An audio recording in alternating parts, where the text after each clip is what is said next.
امام اعظم ابو حنیفہ علیہ رحمہ کسی سے قرض لینا تھا، دروازے پہ دستک دی، دھوپ میں آ کے کھڑے ہو گئے. کسی نے کہا حضرت دیوار کا سایہ پڑ رہا ہے تو آپ سائے میں کھڑے ہو جائیے. کہا کہ میں صاحب مکان سے قرض لینا ہے، میں ڈرتا ہوں یہ سایہ کہیں سود نہ بن جائے. جس سے قرض لینا ہو اس سے فائدہ لینا سود ہوتا ہے نا قرض کے علاوہ، تو کہیں یہ سود کی صورت نہ بن جائے، تو میں اس بات سے ڈرتا ہوں. صحابہ فرماتے ہیں ہم حرام کے ڈر سے کبھی حلال بھی چھوڑ دیا کرتے تھے. تو یہ دو طرح کے تاجر ہوئے، ایک وہ تاجر جو مال کمانا مقصد زندگی ہے، اور ایک وہ تاجر جن کا مقصد اللہ کی رضا ہے، اور یہ بھی پیٹ لگا ہوا ہے، ضروریات ہیں وہ بھی پوری کرتے ہیں. تیسرے تاجر وہ ہیں کہ جو چاہتے ہی ہیں کہ ہم ان اچھے لوگوں کی طرح بنیں، لیکن کچھ کمزوریوں کی وجہ سے ان سے کوتاہیاں بھی ہو جاتی ہیں. تو ان کے بارے میں ارشاد فرمایا، اے تاجروں کے گروہ، تم جب تجارت کرتے ہو تو اس میں کمی بیشی ہو جاتی ہے، کبھی کوئی لغو بات کر دی، کبھی کوئی ایسا معاملہ ہو گیا، تو اب اس کا مداوع کیسے کرو؟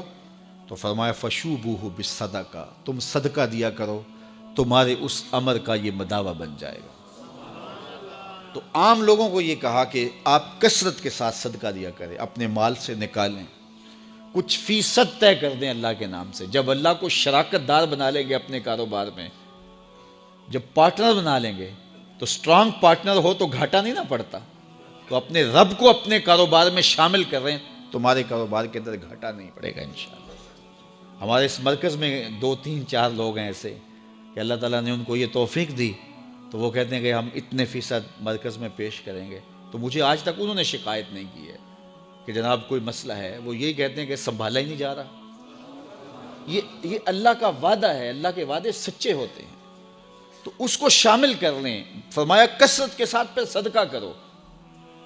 ہمارے ماضی میں ایسے کتنے اسلاف کی کہانیاں موجود ہیں، اگر ان سے کوئی معاملہ ہوا تو بعض کا انہوں نے سارے کا سارا مال صدقہ کر دیا، پھر زیرو سے شروع ہوئے، اللہ نے پھر برکت ڈال دی. بعضوں نے آدھا مال صدقہ کر دیا. تو اللہ کی راہ میں جب صدقہ کرو گے تو پھر برکت ہوگی، رحمتوں کا نزول ہوگا. کاروبار کے اندر کبھی کھو نہ جائیں کہ اپنے رب کو بھول جائیں. جب اللہ کے محبوب علیہ السلام کے صحابہ تابعین مدینۃ المنورہ کی گلیوں میں، بازاروں میں کاروبار کرنے لگے، حضور کا وصال ہو گیا، پھر کاروبار کی طرف جب توجہ بڑھنے لگی، ایک دن حضرت ابو ہریرہ رضی اللہ تعالی عنہ مسجد نبوی سے باہر نکل کے آئے اور بازار مدینہ میں گئے اور کہا کہ اے تاجروں، تم یہاں بیٹھے ہوئے ہو، مسجد نبوی میں حضور کی وراثت تقسیم ہو رہی ہے اور اپنا حصہ وہاں جا کے لو. سارے گئے، دیکھا تو وہاں کچھ لوگ بیٹھ کے پڑھا رہے تھے، تو واپس آ گئے. کہا ابو ہریرہ تم نے کیا ہمیں بتایا تھا؟ ہم وہاں گئے ہیں، وہاں تو کچھ بھی نہیں تھا. کہا تم نے وہاں کچھ دیکھا نہیں؟ کہا کچھ لوگ پڑھ رہے تھے، کچھ پڑھا رہے تھے. کہا تم کاروبار میں پھنس گئے ہو، یہ رسول اللہ کی وراثت علم ہی تو ہے، کچھ وقت نکالا کرو علم سیکھنے کے لیے. میں کہتا ہوں یہ 8 دن کے بعد جو جمعۃ المبارک کا موقع آپ کو ملتا ہے، اس کو اہتمام سے پڑھا کرو. ہمیں حکم دیا گیا بازار میں دیر سے جاؤ جلدی واپس آؤ، مسجد میں جلدی جاؤ دیر سے واپس آؤ. یہاں جتنی جلدی آؤ گے اتنی برکتیں ہوں گی. یہاں بیٹھنا بھی عبادت ہے، سانس لینا بھی عبادت ہے.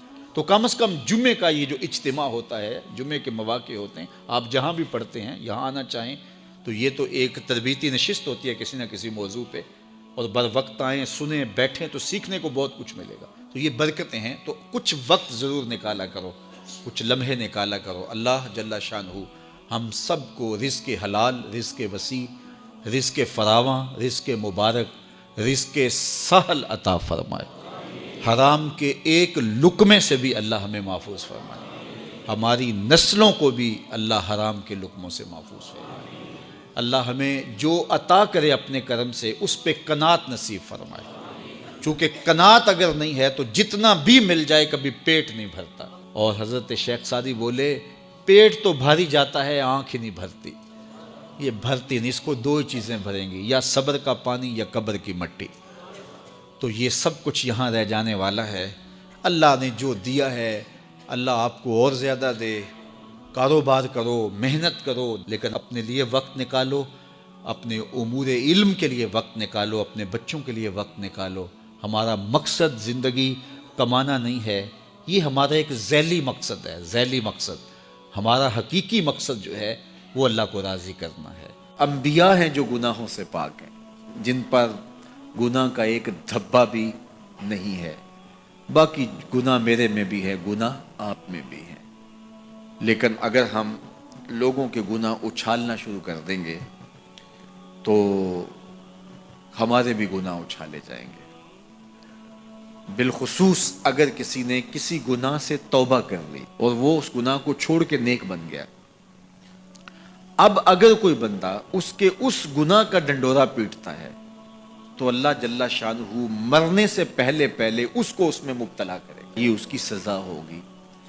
اس کو اللہ نے معاف کر دیا، اس نے معافی مانگ لی، تم کون ہوتے ہو اس کو ڈنڈورا پیٹنے والے؟ تو یہ فتنے، پہلے تو باتیں جو ہے وہ منہ سے ہوتی تھی، اب تو یہ جدید ذرائع ابلاغ ہے جن میں چیزیں محفوظ ہو جاتی ہیں، اور لوگ جب چاہیں کسی کی تذلیل کا منصوبہ بنائیں اور اس کو ذلیل کرنے کی کوشش میں لگ جاتے ہیں۔ آئے روز جو ہے وہ ہم ایسے مناظر دیکھتے ہیں، اگرچہ وہ باتیں درست بھی ہوتی ہیں، لیکن جو کسی کے ذاتی معاملات ہوں، یہ بالخصوص سیاستدانوں کے اندر تو یہ بہت سارا ہے، تو باقی دینی طبقات کے اندر بھی ہے، لیکن ان میں اور زیادہ ہے۔ تو یہ ایک بہت بڑا فتنہ ہے جس سے اللہ ہمیں محفوظ فرمائے۔ تو حضور نے ارشاد فرمایا، جس نے کسی مومن کی پردہ پوشی کی، کسی مسلمان کی پردہ پوشی کی، اللہ اس کا دنیا میں بھی پردہ رکھے گا، آخرت میں بھی پردہ رکھے گا۔ اور اللہ جل شانہ بندے کی مدد میں ہوتا ہے، بندہ جب تک اپنے بھائی کی مدد میں ہوتا ہے۔ جب تم اپنے بھائی کی مدد میں لگے ہوتے ہو، اللہ تمہاری مدد فرما رہا ہوتا ہے، تمہاری نصرت فرما رہا ہوتا ہے۔ اور جو کسی ایسے راستے پہ چلا جس راستے سے وہ علم حاصل کرنا چاہ رہا تھا، طلب علم کے لیے جس نے سفر کیا، اس کا مقصد تھا کوئی مجھے علم کی چیز ملے گی اور میں حاصل کروں گا۔ ایک تو وہ طلباء ہیں جو 8 سالہ، 7 سالہ، 5 سالہ، 4 سالہ علوم دین حاصل کرنے کے لیے سفر کرتے ہیں، پھر مسافر رہتے ہیں، مسافرت کی زندگی گزارتے ہیں، سویر شام سفر کاٹتے ہیں، ایک تو وہ ہے۔ لیکن صرف وہی مراد اس سے نہیں ہے جو حضور علیہ السلام کا ایک فرمان سننے کے لیے بھی چلا۔ آپ بھی اگر گھر سے آئے ہیں اور آپ کی نیت یہ ہے کہ حضور کے فرامین سنوں گا، تو آپ علم کی طلب کے لیے گھر سے چلے ہیں، تو آپ بھی جو ہے وہ اس حدیث کے مصداق ہوں گے۔ تو ارشاد فرمایا، وَمَنْ سَلَكَ طَرِيقًا يَلْتَمِسُ فِيهِ عِلْمًا، جس نے سفر کیا طلب علم کے لیے، سَهَلَ اللَّهُ لَهُ بِهِ طَرِيقًا إِلَى الْجَنَّةِ، اللہ اس کے لیے جنت کا راستہ آسان فرما دیا، اللہ اس کے لیے جنت کی راہیں آسان کر دی۔ آپ صاحبزادوں کے نام، پیرزادوں کے نام، مولوی زادوں کے نام، سردار زادوں کے نام اور بڑے باپ کے بیٹوں کے نام اگلے لفظ اسی حدیث کے، جو عمل میں سست ہوا اس کا نسب اس کو تیز نہیں کرے گا۔ جو عمل میں سست ہوا تو وہ کہے کہ میں فلاں پیر کا بیٹا ہوں، میں فلاں مولوی کا بیٹا ہوں۔ دیکھو، جس نے عمل کیا، جس نے کام کیا، اس پر سکینہ بھی اترا، جس نے کام کیا اس پہ رحمات بھی اتری، جس نے کام کیا اس کے اوپر فرشتوں نے پروں سے سایہ بھی کیا، اور جس نے کام نہیں کیا، نہ کھٹو تھا لیکن کہا پدرم سلطان بود، میرا باپ بادشاہ تھا اور خود کسی کام کاج کا نہیں ہے، تو کہا جو عمل کے لحاظ سے سست ہے اس کا نسب اس کو تیز نہیں کر سکتا۔ پیر زادہ ہے ثاقب تو پھر کیا ہوا، پیر زادہ ہے ثاقب تو پھر کیا ہوا، بے عمل ہے تو سب کچھ ہی بیکار ہے۔